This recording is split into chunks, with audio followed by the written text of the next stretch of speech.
நாளைய தினம் 3/3/2025 தேவதை வசிய நாள். நமக்கு நம்ம வேண்டுதல் உடனடியாக கிடைக்கக்கூடிய ஒரு அற்புதமான ஒரு நாள். நாளைய தினம் அதிகாலை 3:33 அல்லது மதியம் 3:33 இந்த நேரத்தில் ஏதாவது ஒரு நேரத்தை தேர்வு செஞ்சுக்கோங்க. பூஜை அறையில் கிழியாத நல்ல ஒரு 3 வெற்றிலையை எடுத்துக்கிட்டு அந்த 3 வெற்றிலையிலையும் புனுகு தடவிக்கோங்க. ஒரு தாம்பாள தட்டில் அந்த வெற்றிலை வச்சு அதற்கு மேலே அகல் தீபம் வைத்து நெய் ஊற்றி தீபம் ஏற்றுங்க. 3 விதமான பணக்கோரிக்கைகளை 3 பிரியாணி இலையில் நீங்கள் எழுதி அந்த வெற்றிலையின் மேலே வச்சுடுங்க. உங்களுக்கு எவ்வளோ பணம் தேவைங்கிறத குறிப்பிட்டு எழுதணும்.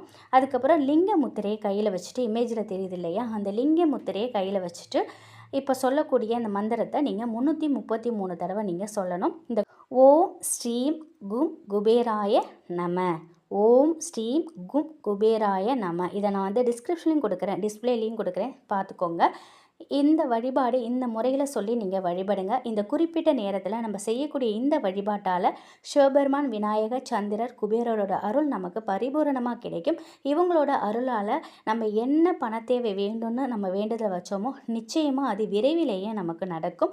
இந்த வழிபாட்டை செய்து முடித்ததுக்கப்புறம் இந்த பிரியாணி இலையை தீபத்தில் காட்டி எரிச்சிடுங்க. நாளைய தினம் திங்கட்கிழமை சிவபெருமானுக்கு உரியது, சந்திர பகவானுக்கு உரியது. சதுர்த்தி வரதுனால வளர்பிறை சதுர்த்தி விநாயகருக்கும் உரியது. இந்த ஒரு மந்திரம் குபேரருக்கு உரியது. அதனால் இது எல்லாமே ஒரு சேர நமக்கு கிடைக்கிது.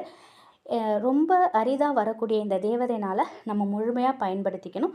பண தேவைகள் பூர்த்தி அடைய வழிபாடு செய்கிறவங்களுக்கு விரைவிலேயே அந்த பண தேவைகள் பூர்த்தி அடையும். நம்ம உழைப்பாக நம்ம மூலதனமாக போகிறோம், நம்ம கடினமாக உழைக்கிறோம், நேர்மையாக இருக்கும். அப்போது சில பேருக்கு உடனடியாக அவங்க வாழ்க்கையில் பிரம்மாண்ட வெற்றி கிடைக்கிது. சில பேருக்கு கொஞ்சம் அந்த வெற்றிங்கிறது தள்ளி போகுது. இது போன்ற அரிதான நேரங்களை, நாட்களை நம்ம பயன்படுத்திக்கும் பொழுது நம்ம உழைப்புக்கேற்ற ஊழியம் வீண் விரயமாகாமல் அது நம்ம கைக்கு வரும். அதற்காக தான் நம்ம இதெல்லாம் நம்ம செஞ்சிட்ருக்கோம். கண்டிப்பாக நாளைய நாளில் இந்த நேரத்தை மிஸ் பண்ணிடாதீங்க. அதிகாலை 3:33, மதியம் 3:33.